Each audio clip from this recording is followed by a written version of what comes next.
ETF index mutual funds నేర్చుకుని stock మార్కెట్లో రాణించాలనుకుంటున్నారా? వెంటనే ఈ నెంబర్కి కాల్ చేయండి. నమస్తే, వెల్కమ్ టు సుమన్ టీవీ. ప్రస్తుతం అంతా పాటు ఉన్నారు స్టాక్ మార్కెట్ అనలిస్ట్ సుందరరామరెడ్డి గారు. నమస్తే సార్. నమస్తే.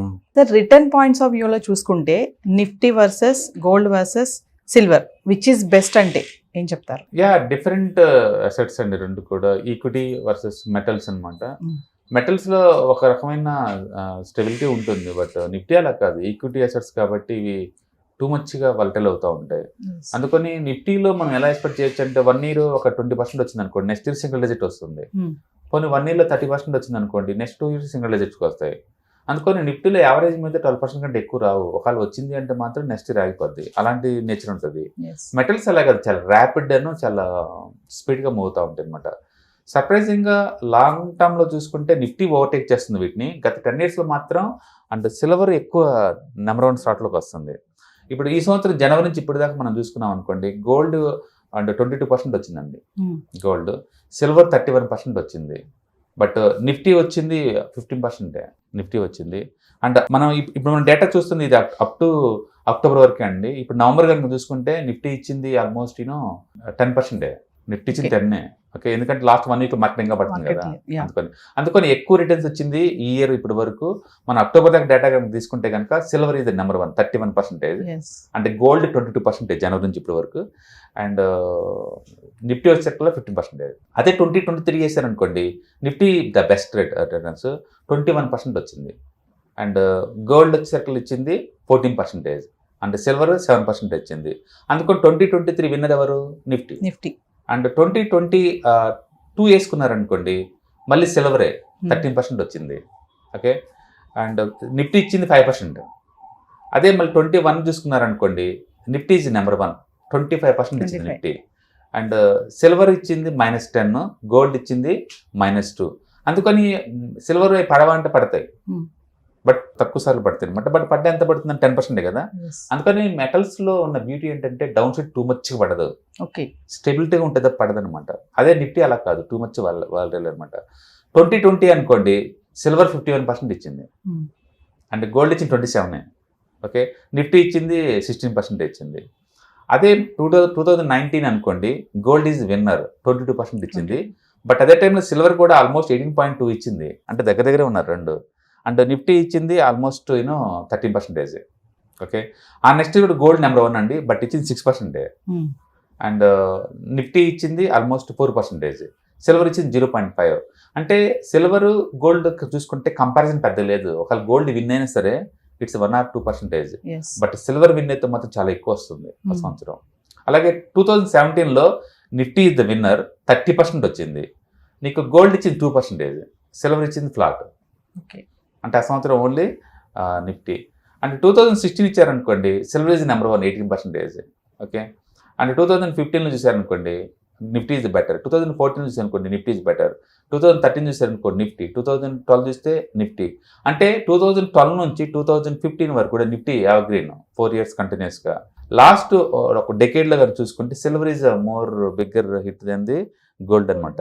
మొత్తానికి ఈ డెకేడ్లో మాత్రం నిఫ్టీతో కంపేర్ చేసుకున్నప్పుడు ఈ సిల్వర్ ఆర్ గోల్డ్ ఎక్కువ డామినేట్ చేస్తున్నాయి. బట్ అంతకుముందు డెకేడ్ చూస్తే మాత్రం నిఫ్టీ బాగా ఇచ్చింది.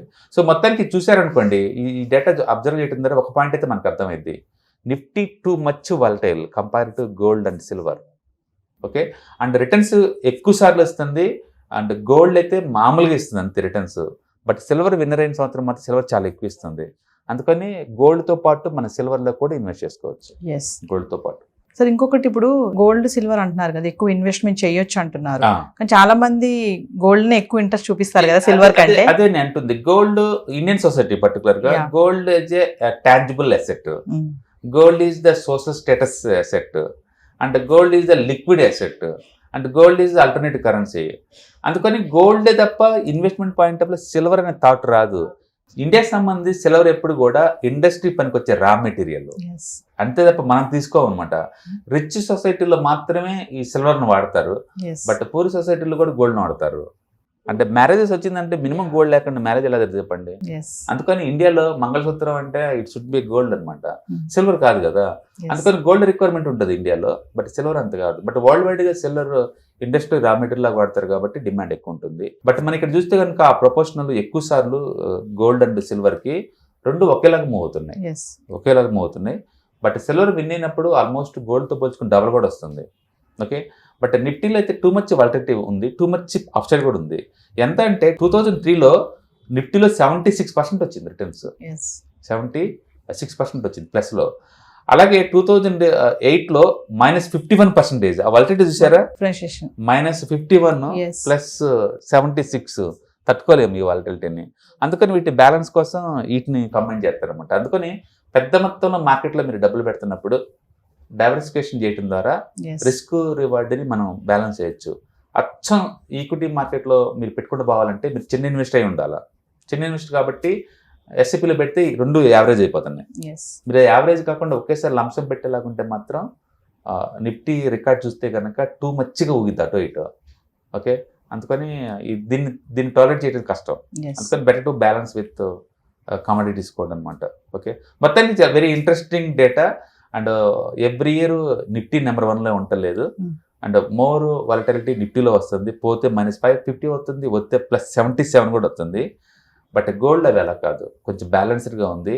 అండ్ మనం ఇన్ని సంవత్సరాలు చూస్తే ఏది 2000 నుంచి 2024 ఈ 24 ఇయర్స్లో గోల్డ్ మైనస్ వెళ్ళింది ఎన్ని మాటలు అంటే 2013, 14, 15 3 సంవత్సరాలు అండి. 2021 4 ఇయర్స్, జస్ట్ 4 ఇయర్స్ అండి. అవుట్ ఆఫ్ 24 ఇయర్స్లో జస్ట్ 4 ఇయర్స్. 20 ఇయర్స్ ఇద్దరు నెగటివ్ అనే కాన్సెప్టే లేదు. కానీ ఇది బిగ్గెస్ట్ మూవ్ కూడా ఎంత అంటే 27% అండి. 2011లో 29 ఇచ్చింది, 2011లో అంతే బిగ్గెస్ట్ మూవ్ అంటే. నిఫ్టీ అలా కాదు, నెగిటివ్ ఇచ్చింది లాస్ట్ 24 ఇయర్స్లో 5 times ఇచ్చింది నిఫ్టీ నెగిటివ్గా. అండ్ బిగ్గెస్ట్ డ్రాడౌన్స్ ఎంత అంటే ఆల్మోస్ట్ 51%. బిగ్గెస్ట్ గెయిన్ అంటే మాత్రం 77 వస్తుంది. అంటే గోల్డ్తో పోల్చుకుంటే 3 రెట్లు ఎక్కువ వస్తే, గోల్డ్తో పోల్చుకుంటే కింద పోయినా సరే 3 రెట్లు ఎక్కువే. సిల్వర్ కనుక చూసాం అనుకోండి, ద బిగ్గెస్ట్ గెయిన్ అంటే నెగిటివ్ చూద్దాం 8 times రెడ్లో ఉంది సిల్వర్, కానీ లీస్ట్ అనమాట. బట్ గెయిన్ కనుక అయితే కనుక ఇది 50%, 76% వస్తుంది సిల్వర్ 1 yearలోనే. అంటే గోల్డ్ ఇంతవరకు మనం ఎప్పుడు చూడలేదు 76. హైయెస్ట్ అమౌంట్ 29 లాస్ట్ 24 ఇయర్స్లో. బిగ్గెస్ట్ గెయిన్ అంటే 29 వస్తుంది గోల్డ్లో. బట్ సిల్వర్లో అలా కాదు, 76. అలాగే వాలటిలిటీ కూడా సిల్వర్లో 27% 2013లో. అందుకని మోర్ వాలటిలిటీ అంటే ఈక్విటీ, అంటే ఈక్విటీ తర్వాత సిల్వర్. బట్ ఎక్కువ రిటర్న్స్ కూడా సిల్వర్ వస్తుంది. Gold very stable asset. ఇప్పుడు మీకు అర్థమైంది ఇండియాలో ఎక్కువ మంది ఎందుకు గోల్డ్ పెడుతున్నారు. వాళ్ళకి ఈ డేటా తిరిగిపోవచ్చు, బట్ ట్రెడిషనల్ ఈ నాలెడ్జ్ బాగుంటుంది గోల్డ్. అందుకని ఇట్స్ గుడ్ అసెట్స్. అందుకని గోల్డ్ తగ్గినా సింగిల్ డిజిట్, అంటే పెరిగితే మాత్రం డబుల్ డిజిట్. రిటర్న్స్ చేంజ్ అవడానికి మెయిన్ రీజన్ ఏముంటుంది సార్? బేసికల్ ఇంటర్నేషనల్ మార్కెట్స్ అండి. ఇండియాలో ఎప్పుడు డిమాండ్ ఉంటుంది బై డిఫాల్ట్. ఇండియాలో ఆల్మోస్ట్ అంటే 700 tons వాడతారు per annum ఇంపోర్ట్ చేసుకొని. ఇండియాలో ఉన్న రీసైక్లింగ్ బిజినెస్ కాకుండా బయట నుంచి ఇంపోర్ట్ చేసుకునేది. బట్ అగైన్ కమోడిటీస్ మొత్తం ఇంటర్నేషనల్ మార్కెట్స్. ఇంటర్నేషనల్గా ఏం జరిగిద్దో ఇండియాలో కూడా అదే రిఫ్లెక్ట్ అవుద్ది. చాలా మంది అనుకుంటారు ఇండియాలో మ్యారేజ్ సీజన్ కాబట్టి డిమాండ్ అవుతుందేమో అనుకుంటారండి. మ్యారేజ్ సీజన్ ఒకటి కాదు, వరల్డ్ మార్కెట్తో లింక్ ఉంటుంది కాబట్టి డిమాండ్ సప్లై మొత్తం కూడా ఇంటర్నేషనల్ లెవెల్లో ఉంటాయి గోల్డ్. కాబట్టి గోల్డ్ ఇంటర్నేషనల్ మార్కెట్ బట్టి అప్ అండ్ డౌన్ అవుతూ ఉంటుంది. ఓకే, బట్ స్టేబుల్ అసెట్, క్లియర్గా అర్థమవుతుంది స్టేబుల్ అసెట్. అంటే టూ మచ్ గెయిన్స్ రాకపోవచ్చు, టూ మచ్ లాస్ అయితే రాదు అనమాట. లాస్ట్ 24 ఇయర్స్లో వరస్ట్ వచ్చింది గోల్డ్ అంటే ఎంత అంటే మైనస్ అంటే 2014 అండి, -9%. అదే వరస్ట్, అంటే 9% వరస్ట్ అంతే ఇంకా. బట్ సిల్వర్ అలా కాదు, -27 ఉంది దానికి. 2013లోనింది -27 వరస్ట్ అంటే. కొంచెం మోర్ వాలటైల్ దాంతో పోల్చుకుంటే. బెస్ట్ గెయిన్ అంటే 51% 2020లో. బట్ నిఫ్టీ అలా కాదు, వరస్ట్ వస్తేనేమో 51%, బెస్ట్ వస్తే 77. Too much. హాయ్, మార్కెట్స్ చాలా వాలటిలిటీ ఉన్నాయని భయపడుతున్నారా? మార్కెట్ ఆల్ టైమ్ హైలో ఉందని దూరంగా ఉండాలనుకుంటున్నారా? ఏది రైట్ టైం మార్కెట్లో ఎంటర్ అవడానికి, ఏది బెస్ట్ టైం మార్కెట్లోంచి బయటకు పోవడానికి తెలుసుకోవాలనుకుంటున్నారా? మార్కెట్లో mutual funds, ETFs, index funds ద్వారా మనీ మేక్ చేద్దాం అనుకున్నారా? ఇలాంటి మీ డౌట్స్ కి క్లారిఫికేషన్ కోసం ఈ webinar. ETFs, index funds and mutual funds కోర్సులో జాయిన్ అవ్వండి, మీ డౌట్స్ క్లారిఫికేషన్ చేసుకోండి. Every month Saturday, Sunday and Monday conduct చేసే ఈ కోర్సులో మీకు ఈటీఎఫ్స్ అంటే ఏంటి, ఇండెక్స్ ఫండ్స్ అంటే ఏంటి, మ్యూచువల్ ఫండ్స్ అంటే ఏంటి, different type of ETFs, index funds, mutual funds అంటే ఏంటి, ఇందులో ఇన్వెస్ట్ చేయడం ద్వారా లాంగ్ టర్మ్ లో వెల్త్ ఎలా క్రియేట్ చేసుకోవాలా, షార్ట్ టర్మ్ లో ఎలా వెల్త్ క్రియేట్ చేసుకోవాలా, ఎనీబడి కెన్ ట్రేడ్ ప్రోగ్రామ్ లో ఎలా పార్టిసిపేట్ చేయాలా, ఇలాంటి అన్నిటికీ మీకు ఆన్సర్ దొరుకుతుంది. కాబట్టి మీకు ఎవరికన్నా ఇలాంటి వాటిలో వెల్త్ క్రియేట్ చేయాలని కనుక ఇంట్రెస్ట్ కనుకుంటే కింద స్క్రోల్ అవుతున్న నెంబర్ కి కాల్ చేయడం ద్వారా మీ సీట్ ని బుక్ చేసుకోండి. Thank you.